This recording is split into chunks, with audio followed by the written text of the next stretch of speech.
Is there a role for the spiritual within being a music teacher?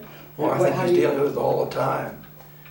For example, a very young child already begins to think in terms of different moods in the music he's playing, which is an entree to expressing yourself that way.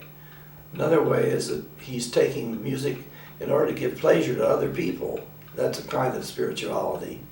And when I went to Japan, first I was a hardened old teacher who hated playing in public because it put too much stress on it. I wasn't sure I could measure up to my own standards and so on. I hated playing in public, privately, that is, solo recitals. And when I got over there, I kept hearing Suzuki say to the children, you play to bring joy to other people. Your parents love to hear you play, and this audience loves to hear you. He just kept saying that over and over again. And I kind of thought, oh, what a bunch of rot, you know, that's not true. But then when I saw that it was affecting the children, they did enjoy playing for other people.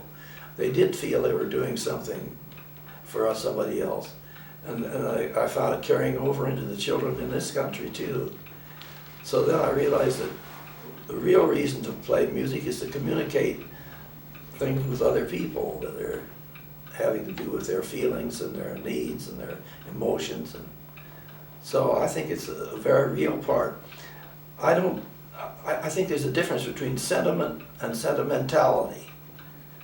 And I don't feel comfortable with sentimentality, which is over emotionalizing things and giving too much play to unrestrained emotions.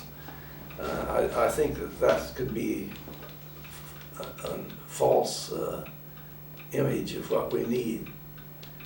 I don't know how much, I must say some teachers are that way. They just gush over the student and make too much out of the sacrificial giving element. You can overdo any of these things. But there's a difference between that and having a real sentiment and real respect and admiration for the children and a respect of their personal beings. The Japanese always have the student come in and bow at the beginning of the lesson, which is to signify that the student is ready to start the lesson, he's ready to receive what the teacher says, and it also implies a certain difference in elevation. I, the lowly student, am paying obeisance to the mighty teacher who knows all. I mean, that's sort of involved in that greeting. But I don't think that's necessary. I think at the first of a lesson, a glance, a sentence or two can do the same empathizing, put the same teacher on the wavelength with the student.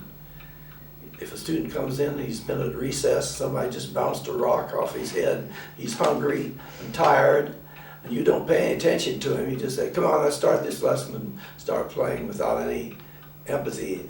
I don't think that's conducive to a good relationship.